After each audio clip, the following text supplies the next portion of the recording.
Let me tell you something, and I want you to sit down, take a breath, and pay close attention to what I'm about to say, because this ain't just another motivational speech. This right here is a wake-up call, a lightning bolt, a story so powerful that even America is sitting back, scratching its head, saying, how in the world did India do this? You ever seen a moment where the underdog didn't just win, but rewrote the rules? Where the one country everybody thought was too slow, too complicated, too traditional, too stuck in its ways, turned around and blew the roof off every ceiling people put over it. India's silent consistency outpaced noisy dominance. In a world driven by bombast, by chest-thumping rhetoric, and by the ceaseless cycle of media spins, India took a different route. While the global powers dazzled with soundbites and sanctions, with strategic tantrums and televised threats, India chose the path of endurance, precision, and vision. It was a path carved not in press conferences, but in policy rooms, in scientific labs, in deserts and forests where engineers built missiles, and in classrooms where young minds were trained to think beyond imitation. The world looked one way, toward spectacle, and India quietly built something real. It didn't start with fanfare. It started with frustration. Frustration at the dependency on foreign arms deals. Frustration at diplomatic games where India was expected to choose between two superpowers. Frustration at having its sovereignty treated like a bargaining chip in someone else's poker game. But India, instead of reacting with emotion, responded with strategy. It chose the long game, the hard game, the game where you build instead of borrow. In the early 2000s, India was still buying most of its advanced defense equipment from abroad. That came with leverage, conditions, compromises. If the West didn't like a policy move, they'd delay spare parts. If Russia wanted more influence, they'd adjust pricing mid-contract. And India realized again and again that military power without manufacturing independence was a fragile illusion. But unlike other nations who tried to break that dependence with loud announcements and rushed factories, India moved methodically. Every step forward was tested, refined, and calibrated. The development of the Tejas fighter jet is a case in point. Years of setbacks, decades of mockery, international observers laughed, saying India would never pull it off. But India didn't give up. It reworked the engines, refined the avionics, tested the airframes in monsoons and dust storms, and one day it flew. And not just flew, it impressed. Indigenous, agile, powerful, the Tejas was more than a plane. It was a message to the world that India was done renting power, it was building it. Then came the missiles. Agni, Prithvi, Akash, Brahmas, not for aggression, not for conquest, but for clarity. These weapons weren't designed to threaten. They were designed to deter. They were insurance policies against betrayal. They told the world, we don't want war, but if you bring it to our door, you'll regret it. And the silence in which these weapons were developed made them even more powerful. There were no fireworks, no flags. Just precision and purpose. The same story unfolded in the space sector. While other countries spent billions showing off moon landings as political theater, India launched the Mangalyaan to Mars at a fraction of the cost, less than the budget of a Hollywood blockbuster. They did it not for the cameras, but for competence. They built satellites that tracked crops, warned fishermen, mapped forests, and helped in disaster relief, defense, yes, but development too. India's approach to technology wasn't about intimidation, it was about inclusion. And while the West yelled louder, India listened deeper. It listened to its soldiers in Siachen, its scientists in Bengaluru, its startups in Hyderabad. It listened to the rural innovators in Bihar, the local manufacturers in Tamil Nadu, the cybersecurity analysts in Pune. It stitched together these voices, and from that tapestry emerged a doctrine, not written in ink, but embedded in action. A doctrine that said, we will not be provoked, We will not be bullied. We will prepare quietly, and strike only if we must. This doctrine didn't show itself in wars, but in readiness. When border skirmishes flared, India didn't escalate with empty threats. It reinforced its positions, deployed elite units, activated real-time intelligence. It responded with coordination, not chaos, and the world began to notice, not because India shouted, but because its silence carried weight. The louder others screamed, the more powerful India's discipline became. Part of this consistency came from its relationship with time. India thinks in centuries, while others plan for election cycles. India invests in generational change. It trains officers not just for combat, but for character. It doesn't just aim for victory, it aims for resilience. And that's why its systems, once built, stay built. Programs like Make in India, once dismissed as sloganeering, slowly began to deliver. Factories opened, exports grew, defense ecosystems matured. This wasn't accidental, it was cultural. India's civilization teaches patience as a virtue. The Bhagavad Gita isn't about instant results, it's about righteous action, regardless of applause. That mindset has quietly permeated India's defense establishment. Do your duty, master your craft, let the results speak. So while other nations raced for the spotlight, India was building backstage. The result today, India is exporting defense systems to over 80 countries. It's designing next-gen tanks, hypersonic weapons, long-range radars. It's operating aircraft carriers and building another. It's running space-based intelligence platforms, and it's not flaunting these things. It's offering them carefully to allies who align with its values, not because India wants to dominate, but because it's ready to lead by quiet example. Even in cyber warfare, India has moved silently. It built national cybersecurity protocols, recruited ethical hackers, and developed its own encryption standards. It trained its youth in white hat security. It didn't declare digital wars. It defended digital sovereignty, and all this was done not in secret, but in serenity, without brags, without leaks. Meanwhile, louder nations continued with their shows of strength. They invaded, they occupied, they installed puppet regimes, they made headlines, and they made enemies. India, in contrast, built partnerships. It helped build Afghan roads.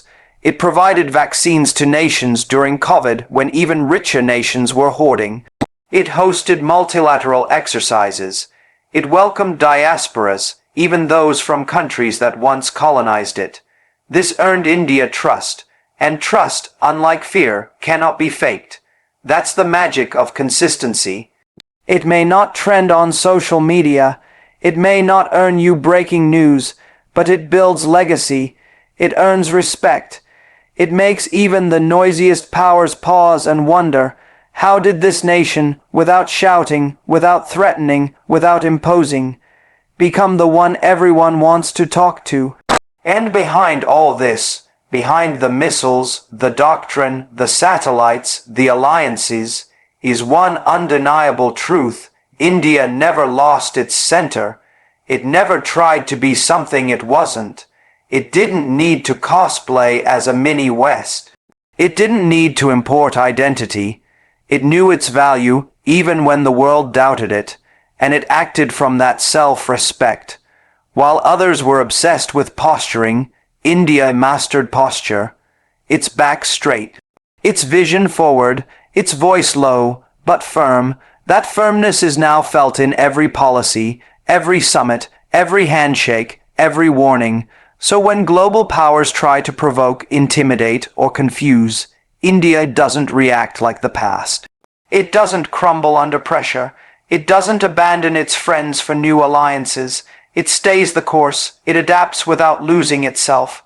This silent consistency has created something rare, credibility. And credibility, once earned, echoes louder than any military parade or speech. India's rise didn't come from revolution. It came from quiet revolutions repeated every day. engineers who refused shortcuts, scientists who stayed late, diplomats who chose integrity over popularity, soldiers who stood their ground without making headlines, generals who trained not just with weapons, but with wisdom. It marked the birth of India's assertive military doctrine backed by innovation. A doctrine that didn't just defend borders, but defended the right to dream freely. A doctrine that didn't need to prove superiority, but ensured sovereignty. A doctrine rooted not in conquest, but in clarity. And while others still chase dominance through noise, India continues with focus. It knows the path is longer, lonelier, harder, but also more lasting, because noise fades, but consistency, that builds nations. That turns respect into reverence, that outpaces even the loudest power plays. That's India in 2025, that's India today. See, I remember a time, and maybe you do too, when India was just part of the background noise in the global conversation. People talked about China, they talked about America, maybe they threw in Europe just to sound smart, but India was the land of potential, always asterisk about asterisk to rise, always asterisk on the brink asterisk of something great. And then one day, something shifted, quietly, subtly, not with a bang, not with a parade, but with vision, with patience, and with pain. Let me break it down for you, because when people ask, how did India do this? They're not asking about one move, one moment, or one man. They're asking about a mindset, a revolution of the soul, a decision deep down in the bones of the people to stop waiting for the world's permission and start acting like they belonged at the top. It started with belief. And belief, let me tell you, is the rarest kind of currency in a country. You can have gold, you can have oil, you can have nukes and drones and software, but if you don't believe in your damn self, it all crumbles. And India started believing. They looked around and said, hold up, we got the youngest population in the world. We've got a culture that's older than most countries. We've survived invaders, colonizers, division, poverty, and heartbreak, and we're still here, stronger. And they stopped apologizing for who they were. Now listen to me closely, because this part right here is where the game changed. India didn't get ahead by copying anybody else. Nah, they didn't wake up one morning and say, let's be the next America. They said, let's be the best damn version of India the world has ever seen. They embraced their chaos. They worked with their contradictions. 1 billion people, 1,000 languages, 1 million opinions. And still they moved. Still they innovated. They didn't throw out their spirituality for science. They didn't ditch their traditions for technology. They blended it, like only India can, where a 75-year-old grandmother chants mantras in Sanskrit while transferring money with a fingerprint on a government-made app. Where a farmer in a remote village watches a YouTube video to learn climate, resilient agriculture, while praying before he steps into the field. That's power, my friend, that's integration. Now let's talk tech. Let's talk digital public infrastructure, because if you're wondering why the suits in Silicon Valley are raising their eyebrows, this is why. America spent decades building private tech empires. India said, we're going to build tech that lifts up the public, that includes asterisk everyone, asterisk, and they did it. They built the digital India stack. They built UPI. They made cashless payments available to asterisk everyone asterisk. Not just the rich with credit cards, but the chewala on the corner, the rickshaw driver, the street vendor, the housemaid. Do you understand the depth of that? Do you understand what it means when an economy no longer needs permission from the banks to operate? That's sovereignty, that's liberation, and America. Oh, America was watching. Don't get it twisted. At first they laughed. Free digital identity for all. That'll never work. Too poor, too chaotic. But now they're studying India's model. They're calling it the India Stack Miracle. Harvard is writing papers.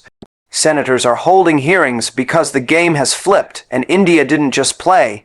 They built the damn stadium, but let's not stop there. Let's talk military. You think power is just about data and money? Nah, it's about defense. It's about muscle. And India understood something vital. Peace without strength is just a dream. So what did they do? They built their own weapons, designed their own missiles, created their own fighter jets, developed anti-satellite weapons. They didn't just buy. They built because they were done begging, done relying, done playing second fiddle to foreign suppliers who'd pull the plug at the first disagreement.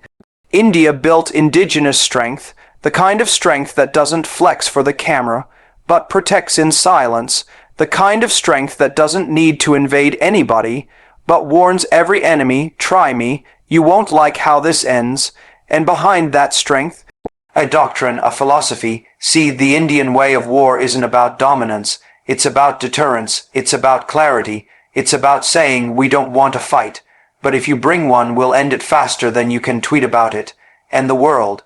They're finally listening. America is sitting in closed rooms, watching India run joint drills with France, Russia, Japan, and the UAE, sometimes asterisk all at once.